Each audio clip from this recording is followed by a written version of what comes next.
je m'appelle Issa Cissé, professeur en tant que professeur au niveau Centre Sauvegarde de Dakar. Je suis là-bas comme un formateur.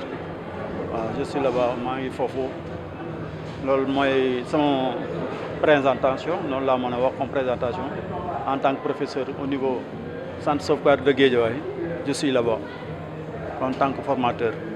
En fait, événement, voilà, donc Antoine, le promoteur, on a travaillé depuis vers 2006, à partir de 2006-2007 jusqu'à maintenant.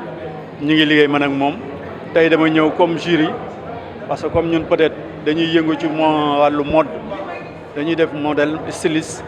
Donc, nous avons confiance pour que nous présenter ko, téyel ko walu li nga xamné mo delu ci walu jury bi pour que ñi nga xamné ñoo wara def sen passage pour jall ñun ñoo leen di défal sen ñoo leen di valider sen ticket pour ñu jall dal. Mais c'est intéressant aussi ñu ngi ci xaar boy yépp nga xamné tay ñom ñoo dugg ci walu couture mode styliste ñom ñëpp dañu wara ñëw rejoindre li nga xamné moy événement bi parce que sen gagne de pain la ñi ci ëpp doole en majeure partie les nouvelles couturiers yi nga xamné ñu wala bok les tailleurs ñom li sen avantage la pour que ñu mëna ñëw gëna génné sen bop ci li nga xamné mom mo delu ci walu li nga xamné mom moy événement bi ñi def ni moy Dakar Fashion bi. mais ñu ñëw jappalé promoteur bi lolu on a du soin fa ñu ñëw jappalé promoteur bi parce que qui c'est un acteur de développement Antoine depuis Guédiawaye ba légui bayiwul et puis il part avec ses moyens donc ñu ngi xaar monsieur le maire en tant que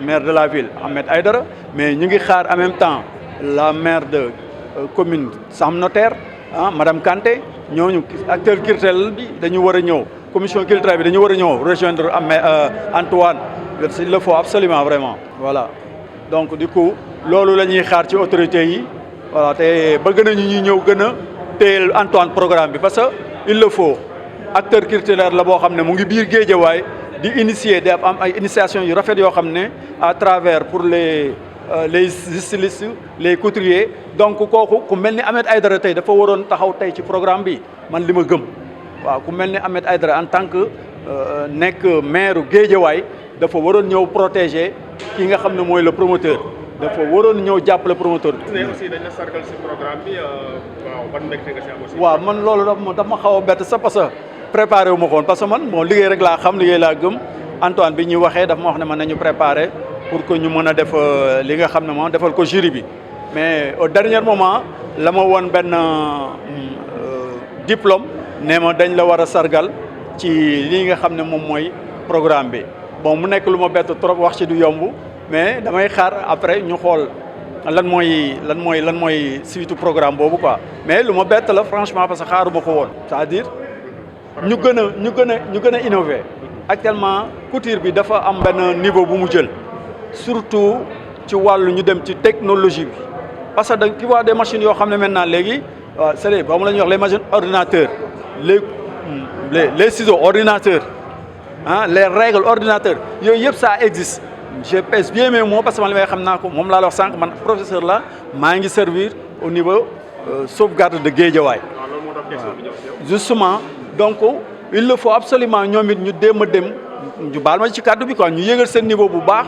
dem di def dugg ci yenn formation yi d'ailleurs sax peut-être dans ci kanam fii tuuti am na ay création am na ay formation yi ñuy préparer pour def ko yooyu yëpp les nouveaux stylistes dañu war a ñëw adhérer ci ñu telle na comptabilité dugal leen ci li nga xam ne moom mooy système bu bees bi nga xam ne moom moo am ci wàllu mode parce que mode dafa yaatu léegi dafa jël benn niveau boo xam ne voilà du coup su fekkee ne nekkuloo au top bon gars yi dañuy dem bàyyi lépp parce que affaire bi dafa yemutu ci ciseau ak waxaale client bi rek couture dafa dépassé foofu léegi c'est international bon le temps que nag peut-être am nga des amis am nga des copains yoo xam ne war nga leen mën a liggéeyal mais toujours nit ki da ngay xalaat sa liggéey war a dem fii nga xam ne mooy à l'extérieur mooy jaay suñu produit bi pourquoi on dit maintenant les tenues africains yow tu as porté le tenue africain moi j'ai porté le tenue africain fii tey boo xoolee la majeure partie tout le monde porte les tenues africains donc il faut que ñu gën a booster loolu mu gën a dem ci kanam pour que ñu mën a jaay lii nga gis ni jigéen ñi teg ko voilà donc c'est travail à la main mais yooyu yëpp dafa nekk yoo xam ne mu ngi ñuy xaar suñu kanam donc nañu préparé wu ci loolu fexe nu ñu defee li nga xam ne moom mooy gën a yéegal liggéey bi merci on est ensemble. waaw c'est Antoine Mendy directeur artistique de Galsen Fashion Awards En fait, d'abord, Galsen Fashion Awards, c'est un concours de mode qui est destiné aux jeunes créateurs du Sénégal. Parce que plateau la ba nga xam ne dañ ci may opportunité jeunes créateurs yi pour ñu mën a wane seen savoir-faire en matière de création. Boo xoolee cette année c'est la 10e édition. Il faut dire que bon c'est un défilé qui promouvoit chaque année les stylistes de demain. Et puis cette année c'est la 10e édition qui va se dérouler tout à l'heure au niveau du centre culturel Blaise Senghor. Et aussi cette année aussi on va connaître les 3 lauréats de cette année. Parce qu'il faut dire que bon, cette fois-ci, on a 10 stylistes. Ils nous viennent un peu partout dans le Sénégal. Ils nous viennent de Mbour, de Rufisque, de Dakar, un peu partout. À la suite d'une présélection qu'on a fait au niveau national, où on avait reçu plus d'une 50aine de candidats, on a pu réunir les 10. Ce sont ces 10-là qui vont défiler ce soir. Et puis à l'issue duquel on va prendre les 3 plus créatifs et on va les décerner les Galsen Fashion Awards. En tout cas, ce que je peux vous dire que cette année aussi, on a eu de très grands créateurs, des jeunes qui sont tellement talentueux, les nous sélectionnés. Parce que sélection bi metti woon na tàngoon na mais finalement on a eu la possibilité, on a eu le soin de prendre 10 stylistes et puis 10 stylistes yu xarañ quoi. C'était pas évident pour ñu mën a sélectionner waaw c'est ça dañoo bari woon trop mais heureusement membre jury bi def nañ le tout ba proposer ñu 10 créateurs yi nga xam ni ce soir ñoom ñooy jongante ci 10 yooyu dinañ ci jël 3 yi gën a xarañ pour octroyer leen les trophées parce que gis nañu que créativité bi ci relève bi la nekk waaw donc ce soir gis naa ni que di ngeen assister à un très bon défilé ay collections yu sublimes xam nga qui seront portés aussi par de grands mannequins, surtout les mannequins de l'agence Chamok qui sont là et qui vont présenter les collections. Et aussi, il y aura aussi Olga by Olga Maybach, ba nga xam ni benn genre dame la buy concevoir ay sac moom aussi dina présenter collection moom bokkul concours mais dafa ñëw pour aussi wone li muy liggéey quoi xam nga. Et puis toujours aussi mannequin Chamok ñooy présenter. Elle sera là tout à l'heure. Et puis comme nous l'avons dit, en tout cas, ce soir, vous allez assister à un très grand défilé de mode, quoi, un défilé digne des grands événements, quoi, franchement. Ouais. Événement, c'est pour les jeunes créateurs, mais réellement de la créativité aujourd'hui, quoi. Parce qu'il faut reconnaître que ce soir, on aura Lima Fashion, Mohamed Ngoné, on aura VIP Fashion, on aura Mode Africaine Couture, on aura Itzo Style, on aura Sagar, on aura BD Fashion, on aura Bira Style, en tout cas tout un beau monde quoi, de créateurs qui vont présenter leur création, qui vont présenter ce soir ce qu'ils savent faire dans la création. Oui, c'est ça. Ce sera un très grand événement ce soir. Aussi de remercier au passage le ministère de la Culture, de remercier au passage le centre culturel Blaise Senghor à travers sa directrice, de remercier les partenaires comme Damel TV, comme Lugar TV, comme les mannequins de l'agence Chamrock aussi et l'équipe de SOS Banlieue. Waaw message bi may lancé pour jeunes créateurs yi c'est de leur dire que dañoo war a mën a dem ci école de stylisme yi xam nga jàngi métier bi même su fekkee ni que bon amoo chance dem ci jàngee ci boo jàngee ci atelier yi war nga mën dem ci centre yi pour gën a mën a perfectionner wu quoi école de formation ñuy contribuer réellement à rehausser l'image de la mode au Sénégal loolu daal lay lancer jeunes créateurs yi xam nga di lancer aussi les autorités à nous accompagner à nous soutenir pour ñu mën a gën a mettre en place ces grands événements parce que événement dafa metti il faut des moyens moo ko mën a def quoi. Bon message boobu daal lay lancer autorités yi xam nga ñu mën a gën a jàppale organisateurs d'événements pour ñu mën a booster la mode ci kanam c'est ça.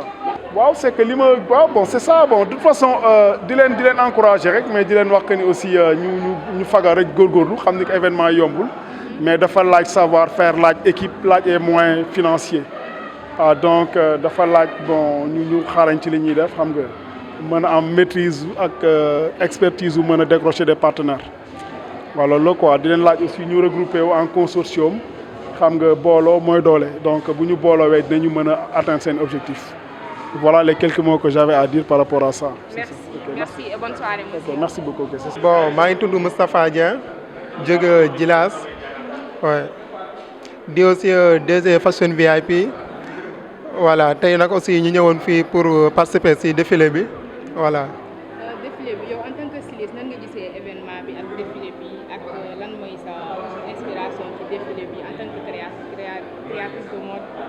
Bon défilé bi sant yàlla waaye parce que aussi défilé bi du loo xam ne dañ koy doog a def yàgg nañ di ko def ça fait presque 5 ans voilà chaque année dañuy amal benn défilé voilà donc lii biñ si gisee du nekk loo xam ne dafa ñuy xaw a jaaxal quoi parce que suñu domaine la voilà te aussi miin nañ ko xam nañ lépp lu mu siy demee quoi mais aussi bon dañ fiy ñëw rek juste pour participer mais aussi jàngale en même temps aussi voilà xam nga xam-xam du doy li nga mën am na keneen ko man loolu voilà ku nekk day ñëw andi xam-xamam voilà su ko defee ku nekk mën see jàngee quoi.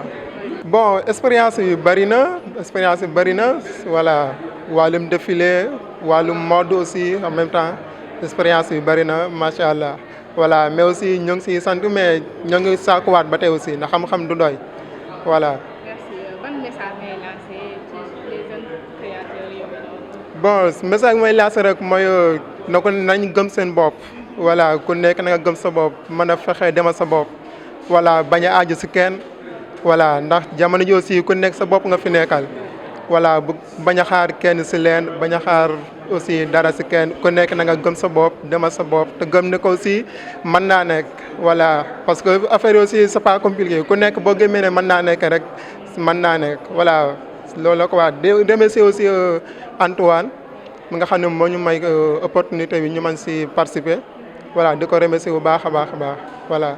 Merci. ok merci beaucoup waaw. Julie Olga Mendy. lan moo waral sa teewaay tey jii. damaa ñëw fii pour présenter mes articles c'est des sacs en perles que je fais. lan nga ñu mën a wax tuuti si événement bi avant ñuy ñëw say Bon, c'est un plaisir de venir ici.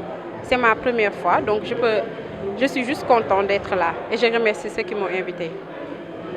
Par rapport à cet article que vous avez présenté, est-ce que tu pourras nous dire un mot par rapport à ça et comment on l'a fait, juste pour une explication plus détaillée. D'accord. Quand tu vois des perles et des fils. Mais c'est un long travail. Liggéey bu yàgg nga ci nekk, di nga toog des heures pour faire la perfection. C'est quelque chose fait à la main. Je passe des heures et beaucoup de patience, plus de précision pour les faire. Pour assembler des perles, perle par perle, pour faire une œuvre d'art. C'est des pièces uniques. Des fois, c'est des commandes. Des fois, j'ai une idée dans la tête.